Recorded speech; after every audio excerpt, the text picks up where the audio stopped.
평양에 사는 도산 안창호 선생님께서 경성의 배제학당, 여러분 배제학당이 우리 감리교에서 시작됐는데요. 배제학당에 지원하자 그때 아펜젤레 선교사님 물었습니다. 평양에서 경성까지가 거리가 얼마나 됩니까? 그랬더니 안창호 선생님 대답합니다. 800리 정도 됩니다. 그를 듣고 아펜젤레 선교사님이 아니 그 먼 곳에서 이곳까지 배우러 왔습니까? 묻자 안창호 선생님이 되물었습니다. 선교사님, 미국에서 이곳까지 거리가 얼마나 됩니까? 아펜젤레 선교사님이 8만 리 정도 됩니다. 그때 안창호 선생님이 말했습니다. 선교사님 그 먼 곳에서 이곳까지 와서 선교하는데 800리가 뭐가 뭡니까? 여러분, 사랑과 사명은 거리를 초월합니다. 여러분, 주님을 사랑하십니까? 자, 저를 보십시오. 우리 학생들도 우리 중에는 정말 주님의 은혜를 사모해서 이렇게 오는 분들도 있고 어쩔 수 없는 분들도 있지만 여러분, 하나님을 사모하시길 바랍니다. 사랑하시길 바랍니다. 정말 하나님의 몸된 성전을 사랑하시길 바랍니다. 집회 하나하나, 예배 하나하나까지 여러분 주님을 존중해 주시길 바랍니다. 하나님께서요, 예루살렘을 사랑한 자를 반드시 형통케 하시고 복되게 하실 줄 믿습니다. 하나님을 사랑하여 형통케 되는 복이 있기를 주의 이름으로 축원합니다. 자, 오늘 본문 학개서의 배경은 사실은 에스라서가 그 바탕이 됩니다. 자, 학개서를 잘 이해하려면 에스라서를 읽어보면 되는데요. 에스라서를 보면 그런 내용이 나와요. 여러분 잘 들어보세요. 바사, 이제 페르시아라고 하죠. 바사 왕 고레스가 바벨론이라는 그 일대를 장악했던 그 나라를 무너뜨려요. 그리고 칙령을 내려 바벨론의 포로로 잡혀와 70년을 살고 있던 유다 백성들에게 신앙의 자유를 선포합니다. 그러니까 우리 일제치하에 40년이라 하지만 70년 동안 바벨론 포로에 있던 사람들에게 해방을 선포하고 너희들 너희 나라로 돌아가라. 그리고 거기 나라로 돌아가서 그 고레스 왕이 뭐냐면 성전을 재건해라. 그뿐 아니라 바벨론의 느부갓네살 왕에 의해서 이스라엘이라는 유다 나라가 망했거든요. 그때 예루살렘 성전에 금과 은으로 만든 이런 기명들, 성물들을 다 뺏어옵니다. 그걸 다 돌려주고 이것들을 가지고 너희들 하나님께 불순종함으로 버림받았던 그 약속의 땅으로 돌아와 다시 성전을 재건하고 예배의 삶을 회복하라. 회개를 통해 신앙의 개혁을 이뤄라. 이게 이방왕 고레스를 통해 나온 얘기예요. 자, 그래서 사람들이 다 잡혀갔던 유대의 포로들이 일본 갔던 사람 돌아오듯이 다 유다 나라로 돌아와서 성전을 재건하려고 하는데 여러분, 거룩한 일하면 사탄은 방해합니다. 에스라 4장을 보면 성전 건축하는데 방해 요소들이 많이 등장합니다. 사마리아 사람들이 가로막고 도비아, 산발락 같은 그 당시 그쪽의 지배자들이 간교한 사람들의 방해로 성전 건축이 중단됩니다. 그때 어려움이 닥치자 유다 백성들 마음도 그 뜨거움이 다 사라져버려요. 낙심하기 시작합니다. 이제는 저마다 성전보다 자기 살 길을 찾아 제할 일 하기에 급급해집니다. 여러분, 지금 이 시대 우리의 모습이 아닌가 생각을 해봅니다. 처음 사랑이 식어지고 먹고 사는 문제에 몰입하고 교회를 다녀도 별 기쁨이 없고 헌신 봉사도 짜증나고 이런 모습들 말입니다. 그저 나 하나 잘 먹고 잘 살면 되지. 근데 이러한 때 하나님께서 학개 선지자를 통해서 주시는 말씀이 있어요. 자, 오늘 1절 한번 보겠습니다. 자, 1절 우리 같이 한번 읽어보겠습니다.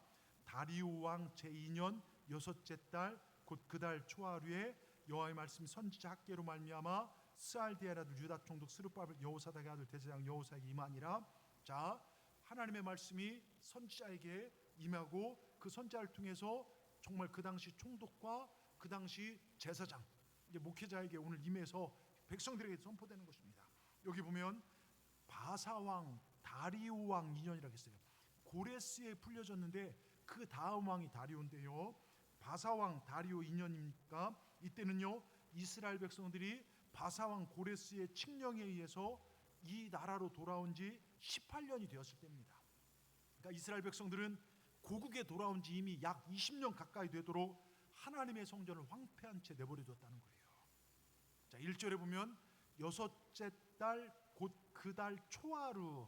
이 초하루는 뭐냐면 새 달이 시작하는 날이에요. 그러니까 8월 1일, 9월 1일 초하루, 그때 이스라엘 백성 함께 성전에 모여서 평상시 드렸던 예배가 아닌 특별한 제사를 하나님께 드립니다. 자, 이스라엘 백성들은 황폐해진 성전에서 정말 다 뜯기고 빼앗기고 막 지붕도 없고 터만 있는 그곳에 모였어요. 예배를 드리게 모였습니다. 그때 학개 선지자는 많은 사람들이 모인 것에서 하나님 말씀을 선포합니다. 그 핵심이 뭐냐? 성전 건축 재개에 대한 이야기. 근데 그 내면은 너희들의 삶의 우선순위가 무엇이냐? 바른 신앙의 중심, 내 중심의 신앙이 아닌 하나님 중심의 신앙생활에 대해서 이야기하고 있습니다.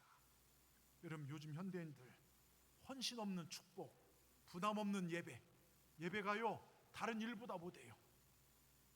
쉽게 빠집니다.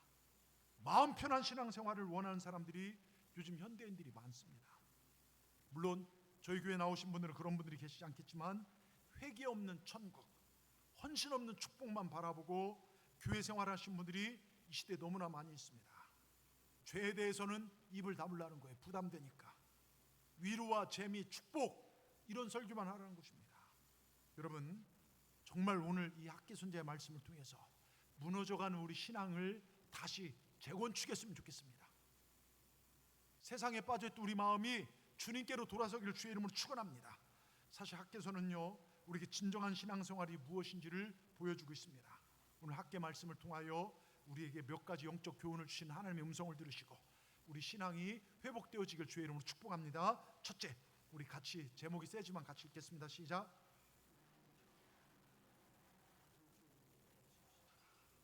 여러분, 신앙생활은 우선순위입니다. 프라이어티, 뭐가 중요한지를 바로 정하고 살았는데요, 오늘 배경이 이렇습니다. 주전 537년 바벨론이란 어마어마한 나라를 멸망시킨 페르시아의 고레스가 유다인들 돌아가라는 것입니다. 자, 유대인들은 예루살렘에 돌아오자마자 열정을 가지고 무너진 성전, 왜? 성전이 그들의 중심이었거든요. 성전을 제대로 지키지 못하고 말씀을 지키지 못했기 때문에 멸망했기 때문에. 근데 성전 작업에 착수했지만 곧 방해 세력으로 말미암아 열정이 시들면서 자기 집만 꾸미고 성전 건축은 오랜 시간 동안 방치해뒀습니다. 그런 상황에서 하나님 말씀이 학개에 임합니다. 자, 2절 말씀 보십시오. 2절 같이 읽겠습니다. 만군의 여호와가 이같이 말하여 이르노라. 이 백성이 말하기를 여호와의 전을 건축할 시기가 이르지 아니하였다 하느니라.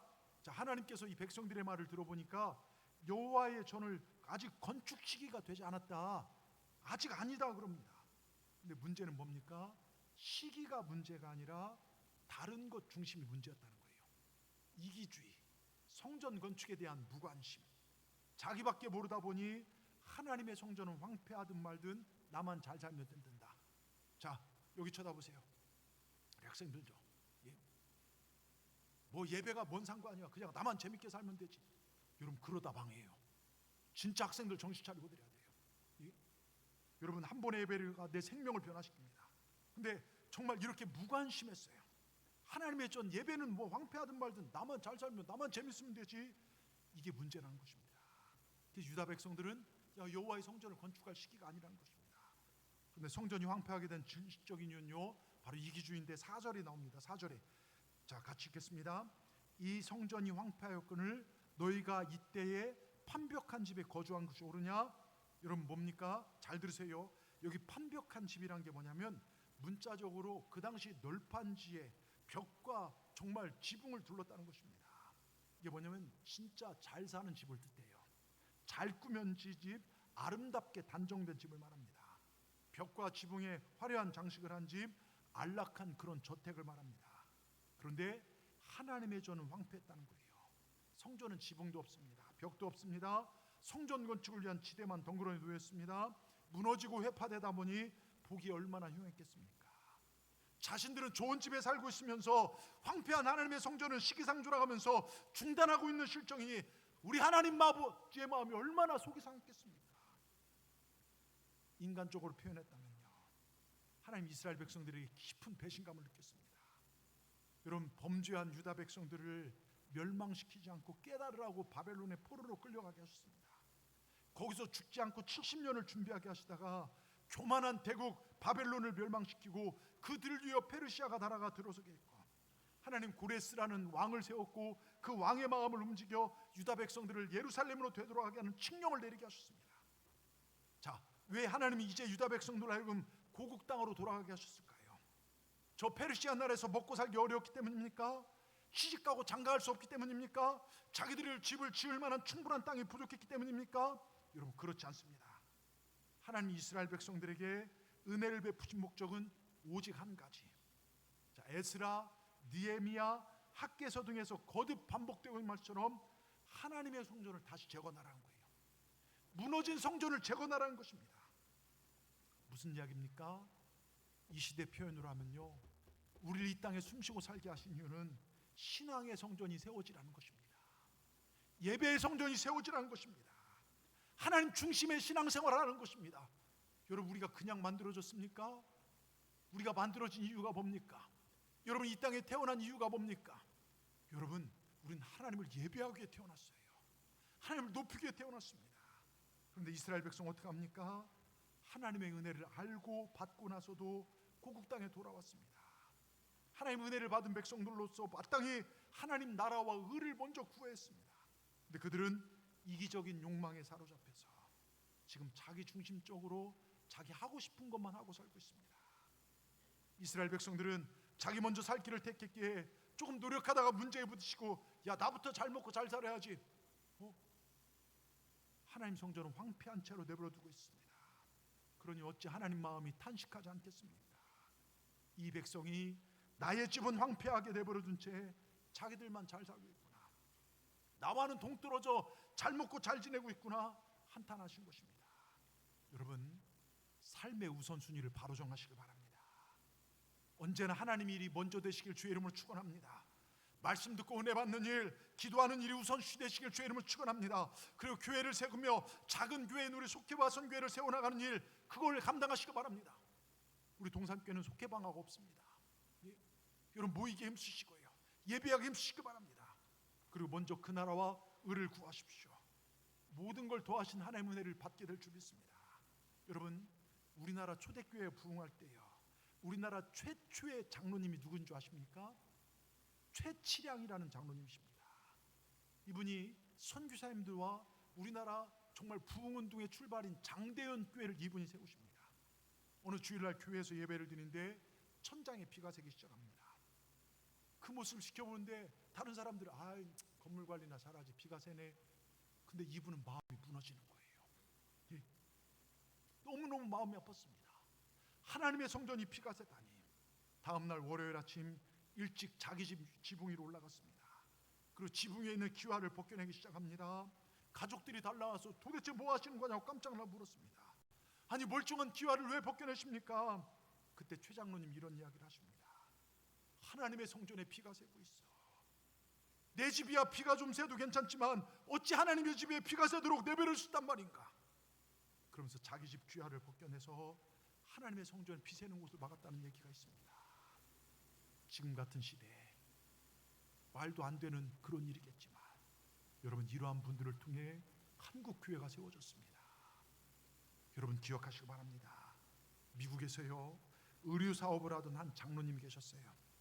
이민 가셔서 하나님 은혜로 오랜 세월 동안 땀 흘려 일꾼 회사였고, 코로나 시대 속에서도 하나님 은혜로 사업은 오히려 잘 되었습니다. 어느 날 새벽 청천벽력 같은 소식이 들려옵니다. 회사가 큰 화재로 완전히 불이 타고 있다는 것입니다. 담당 목사님이 현장으로 달려갔습니다. 근데 장로님 보니까 절망하거나 원망하지 않았습니다. 오히려 이렇게 말합니다. 목사님, 먼저 예배 드려 주십시오. 여러분, 공장이 불타고 있는데 이 장로님 예배 드려 달라는 거예요. 방송국 카메라가 모여 있는 가운데 직원들과 가족들이 함께 찬양하고 말씀을 나누며 하나님께 예배했습니다. 그러면서 그 장로님이 하는 얘기가, 이럴 때 믿음으로 사는 것이 무엇인지 세상에 보여드려야 합니다. 여러분, 대단하지 않습니까? 예배를 마친 뒤 소방관님을 불렀습니다. 모든 것이 잿더미가 되었는데 이상하게 세 가지가 타지 않았습니다. 거래처 정보가 담긴 컴퓨터 하드디스크, 사업을 다시 시작할 수 있는 의료 샘플, 그리고 장로님의 성경책입니다. 여러분, 무슨 얘기입니까? 하나님께서 내가 너와 함께 있다 말씀하신 것 같은 은혜였다고 합니다. 이 하나님께서요, 그 사업을 다시 이렇게 세워주셨고 이전보다 더 큰 공장과 은혜를 채워주셨습니다. 여러분, 잘 들으십시오. 우리 삶에도 모든 것이 끝난 것처럼 보이는 순간들이 있습니다. 갑작스러운 질병이 찾아올 수 있어요. 사업이 무너질 수 있습니다. 가정이 어려움이 생길 수 있고 기도했는데 응답이 보이지 않아서 탄식할 때도 있습니다. 그럴 때 우리 눈에는 불탄 건물만 보여요. 불타고 있는 건물만 보이고 죽은 현실만 보입니다. 그런데 믿음의 사람은 현실보다 하나님을 바라봅니다. 그럴 때일수록 믿음을 보여야 된다. 여러분 야이로 아시죠? 야이로의 딸이 죽을 병에 걸려서 야이로가 예수님을 찾아갔어요. 회당장입니다. 그런데 예수님을 모시고 오는 동안 그 딸이 죽었어요. 그래서 예수님이 찾아가서 정말 이 딸은 죽은 것이 아니라 잔다 하니까 누가복음 8장 53절에 뭐라고 합니까? 그들이 그 죽은 것을 알고 비웃더라. 여러분 어른 돼서 사람 죽은 거 산 거 구분을 못할까요? 죽은 걸 알고 예수님을 비웃었어요. 자, 그들 눈에 보이는 건 현실입니다. 현실은 죽었어요. 죽으면 끝이고 기적은 불가능합니다. 하지만 예수님 눈에는 달랐습니다. 사람들의 끝이었던 죽음이 예수님은 다시 일으켜준 잠에 불과했다는 것이죠. 여러분 우린 이 사람들 같이 신앙생활할 때가 많더라고요. 성경에서 홍해가 갈라지고 병든 자가 고침받고 죽은 자가 살아난 기적을 읽으면서 마음 한편에 이런 생각을 해요. 성경에 그런 일이 있었지만 과연 나한테도 그런 일이 일어날까? 다른 사람 기도 응답하시지만 내 기도 들으실까? 누군가 하나님의 응답을 간증할 때 정말 속으로 말합니다. 저 집사님, 저 장로님에게는 하나님 역사하셨지만 나는 그런 일이 묵절하지 않을 거야. 저 가정은 회복되었지만 우리 가정은 이미 늦은 거야. 저 사람 병은 고쳐주셨지만 내 문제는 다를 거야. 여러분 입으로는 주님을 비웃지 않지만 마음속에 이미 하나님의 능력을 제안하고 있다면 우리도 예수님을 비웃는 그 무리들과 다를 게 무엇이 있겠습니까? 예? 여러분 그런데요 우선순위, 주님께 우선순위 두는 사람의 믿음은요 하나님의 역사를 다른 사람의 이야기로만 듣지 않아요. 그 사람의 역사에서 하나님께서 나에게도 역사하실 줄 믿습니다. 아멘. 이게 믿음입니다. 성경에 기록된 하나님은 먼 옛날 책에만 기록된 것이 아니라 오늘도 내 삶에 나타나신 하나님을 믿습니다. 지금 끝난 것처럼 보여도 주님께는 아직 끝이 아닙니다. 이렇게 고백하는 것이 우선순위 신앙입니다. 자 여러분 지난주에 제가 숙제를 했는데 하셨습니까? 예? 지난주 숙제가 뭔 줄 아십니까? 우리 조영교 목사님 얘기했잖아요. 조영교 목사님이 거울을 보면서 그 아픈 몸에 그 찢어지게 가나지만 나는 가나지 않고 부유할 것이다. 나는 부자가 될 것이다. 믿음으로 선언했지 않습니까? 내 병 고침받았다. 교회는 부흥할 것이다. 여러분 날마다 하라겠는데 하셨습니까? 제가 보니까 하신 분 몇 명 없어요. 여러분 이 말씀이 여러분 삶으로 이어져야 돼요. 여러분 집에 가셔서 오늘부터라도 꼭 거울 보시면서 너는 고침받았다. 질병은 떠나갔다. 잘 될 것이다. 이미 구원받았다. 여러분 선언하시기 바랍니다. 여러분 정말 깨어있는 믿음, 우선순위의 믿음은요 이 신앙은 문제가 없는 신앙이 아니라 끝이 보이는 순간에도 끝까지 주님을 믿는 신앙이 이 신앙이더라고요. 세상에 문제없는 신앙 어디 있겠습니까? 다 아픔이 있고 어려움이 있어요. 다 힘든 일이 있어요. 근데 하나님이 함께하셔서 이겨낼 수 있다는 믿음 있는 게 신앙입니다. 여러분 하나님은요 과거에만 일하신 분이 아닙니다. 성경 속 사람들에만 기적을 베푸신 분이 아니십니다. 어제나 오늘이라 영원토록 동일하게 살아 역사하신 분이 우리 하나님이십니다. 여러분 오늘도 일하고 계십니다. 오늘도 환경보다 현실보다 여러분 믿음이 먼저 깨어나서 하나님 우선순위에 살아서 먼저 그 나라와 의를 구할 때 이 모든 것을 도와주시는 하나님의 복이 여러분에게 있기를 주의 이름으로 축원합니다. 축원합니다. 그래서 두 번째요 우리 제목 같이 읽겠습니다. 축복은 우선순위에 결정됩니다.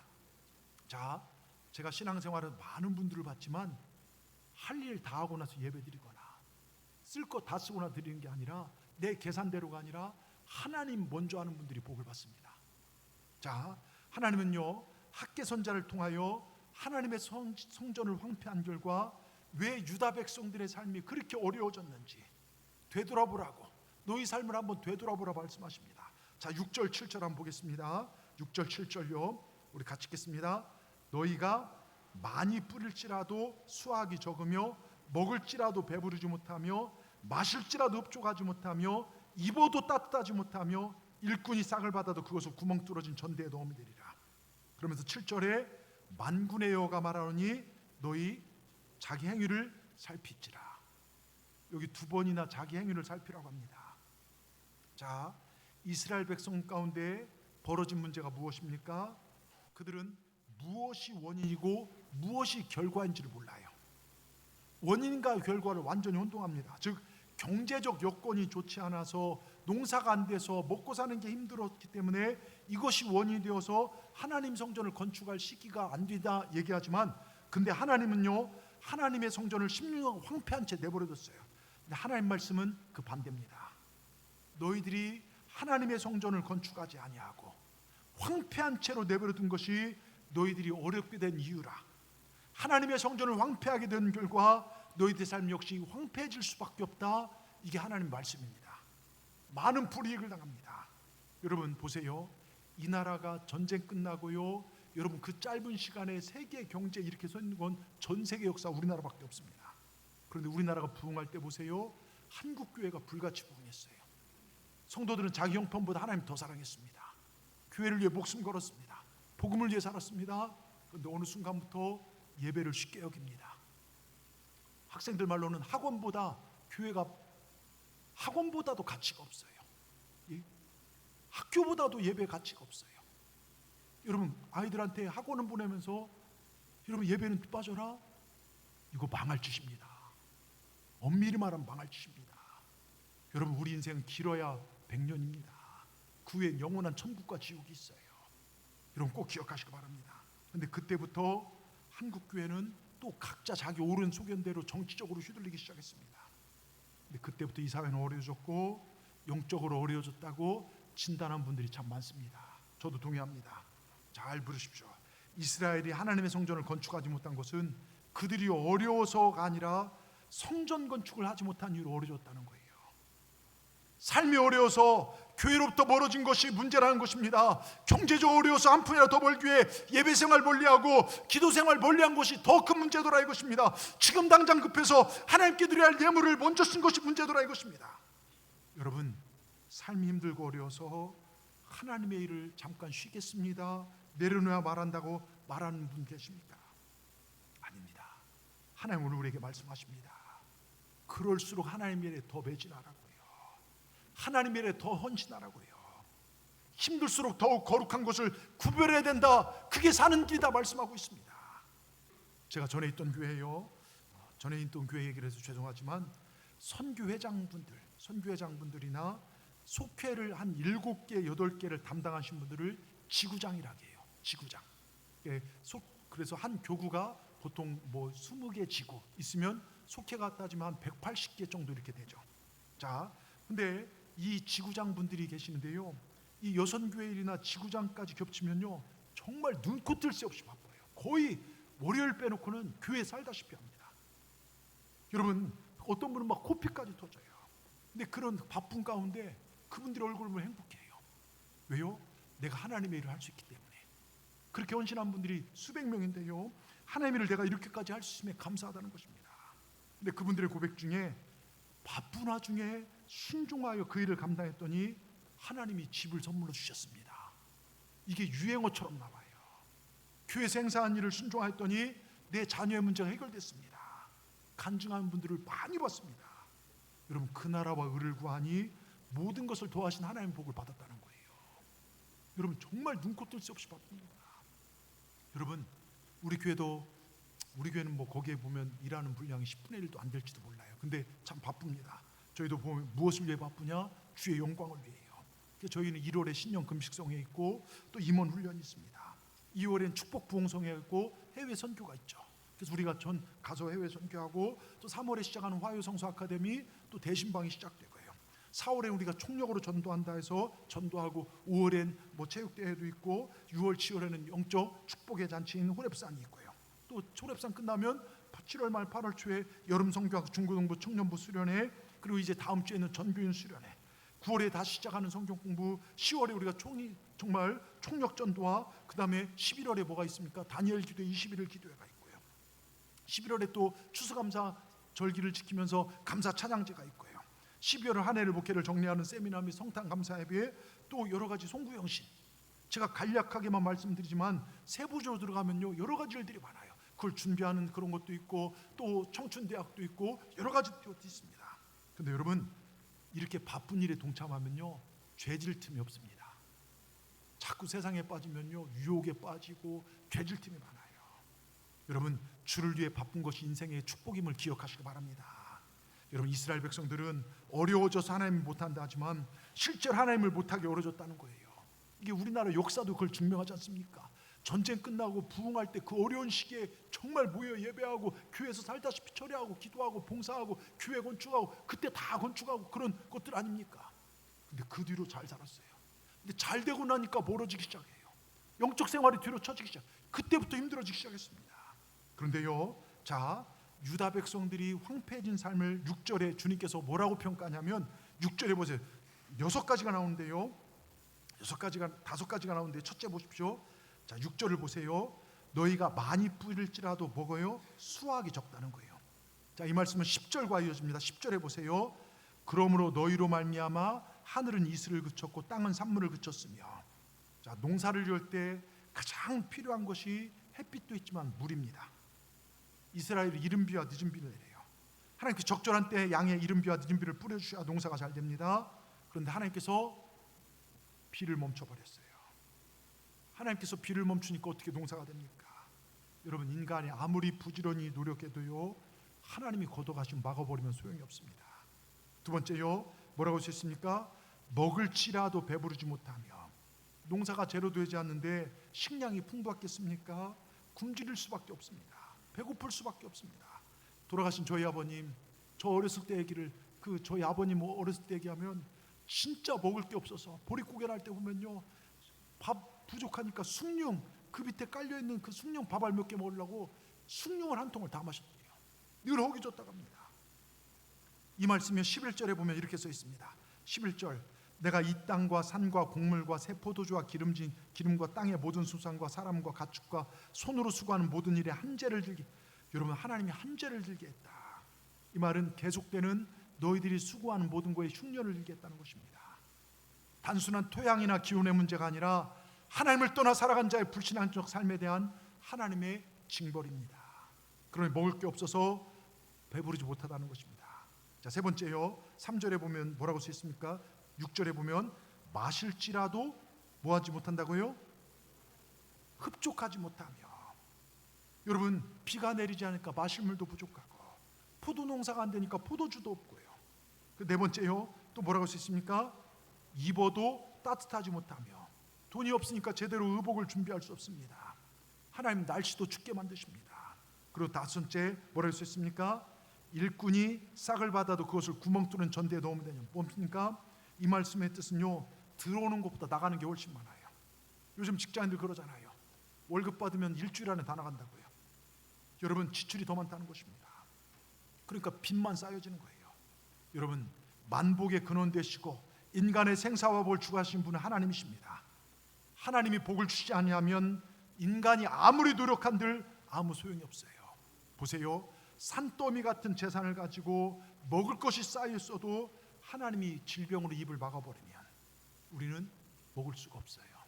그런데 내가 쇠도 씹어 먹을 정도로 소화력이 튼튼하고 정말 하더라도요, 하나님께서 양식을 걷어가시면 먹을 것이 없는 게 우리 인생입니다. 무슨 얘기인지 아시겠습니까? 여러분, 시편 127편 1절 2절에 보세요. 시편 120편 1절 우리 같이 읽겠습니다. 여호와께서 집을 세우지 아니하면 세운 자의 수고가 헛되고 여호와께 성을 지키지 아니하면 파수꾼의 경성은 허사로다. 너희가 아침에 일찍 일어나며 밤늦게 수고의 떡을 먹으면 헛되도다. 여러분, 하나님이 세우시 아무 소용이 없습니다. 여러분, 오늘 이 무서운 말씀을 통하여 우리 삶의 우선순위를 바로 결정하길 주의 이름으로 축원합니다. 그럴 때 하나님의 축복이 여러분 인생에 가득하게 될 줄 믿습니다. 누가 인간의 삶과 죽음과 화와 복을 주관하십니까? 여러분, 모든 것이 하나님께로 돈다는 사실을 믿으십니까? 오늘이라도 와라 부르면 우리 생명 놓고 가야 한다는 걸 믿으십니까? 하나님께서 역사를 이뤄나가신 분임을 믿으십니까? 그렇다면 삶의 최우선순위를 하나님의 영광을 위해 정하시길 주의 이름으로 축원합니다. 반드시 하나님은 여러분을 축복하실 것입니다. 6절 말씀에 반대 역사가 될 것입니다. 적게 뿌려 수확이 많으며 먹으면 배부르고 마시면 흡축하고 입으면 따뜻하고 임금 이상의 축복으로 여러분의 통장에 채워주실 것입니다. 이런 복을 받으시는 삶의 우선순위를 바로 정해요. 하나님의 축복을 받으시는 우리 동산의 모든 분들 되기를 주님의 이름으로 축원합니다. 우리 끝으로요, 제목이 길지만 같이 읽겠습니다. 끝으로 같이 읽겠습니다.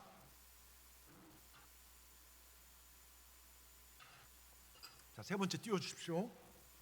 현실보다 하나님 먼저 바라고 사는 자, 현실을 지배하고 넘어선 복을 주십니다. 하나님의 성전을 사랑하는 자 하나님께서 친히 복을 주십니다. 예, 제일 중요한 건데 띄우질 않네요. 자, 보세요. 자, 세 번째 주제가 좀 길긴 하지만 제가 이 세 번째 주제를 잡으면서 고민을 참 많이 했어요.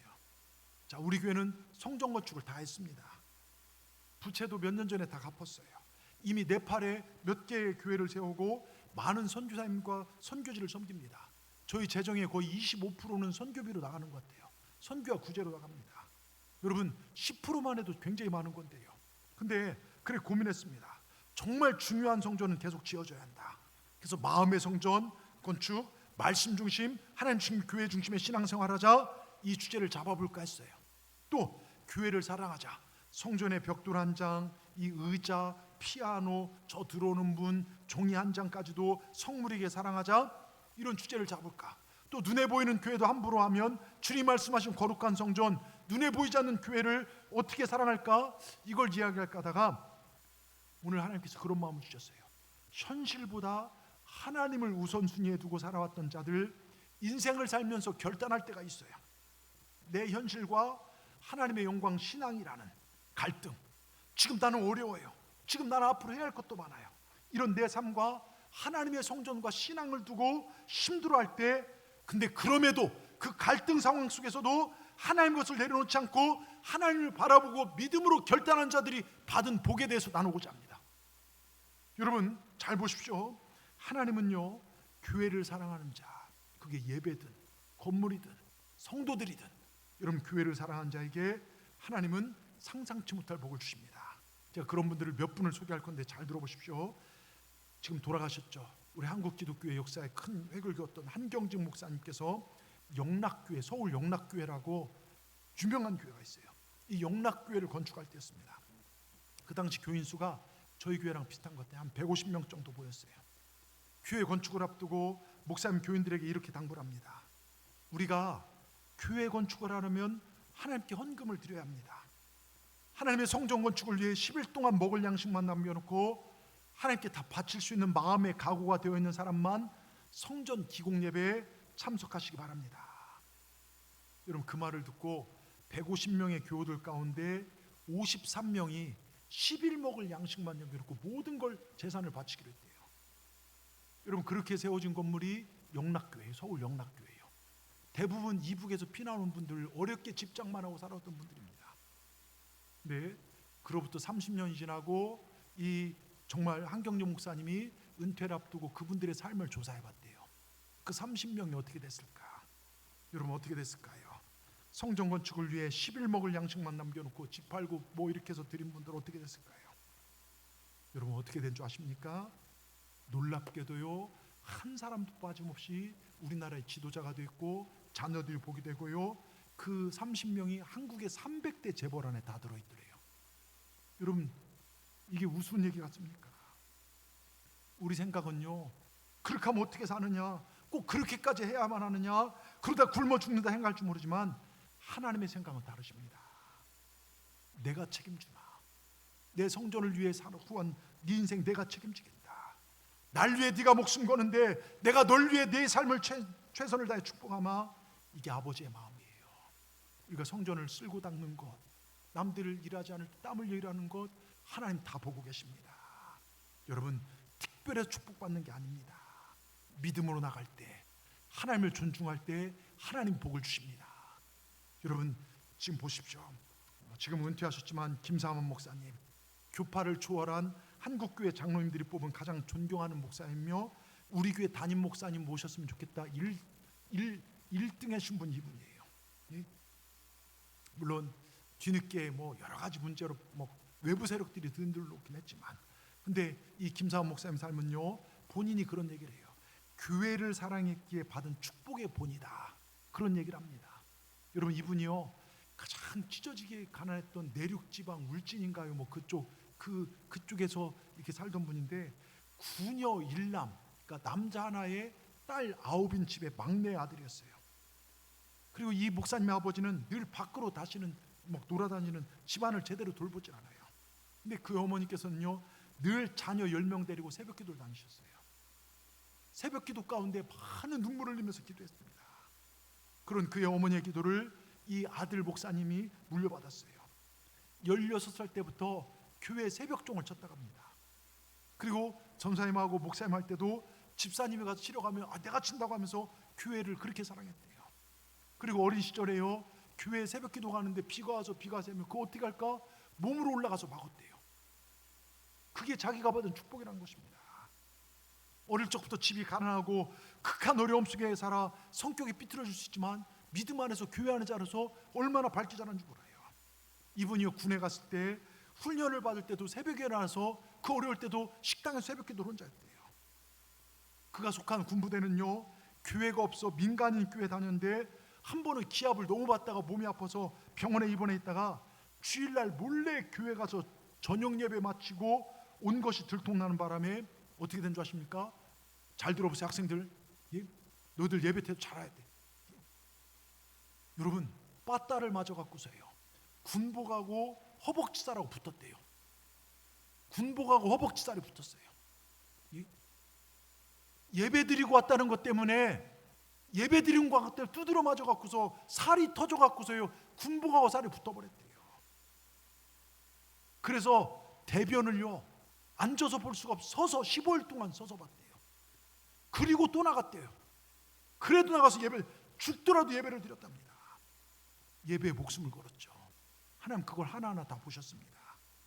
1969년에 지방의 신학교를 마치고 안동에 있는 작은 교회에서 목회를 시작했고, 목회는 너무 어렵고 교회가 매달 주는 사례가 쌀 2말과 현금 2,000원, 도저히 살 수가 없더랍니다.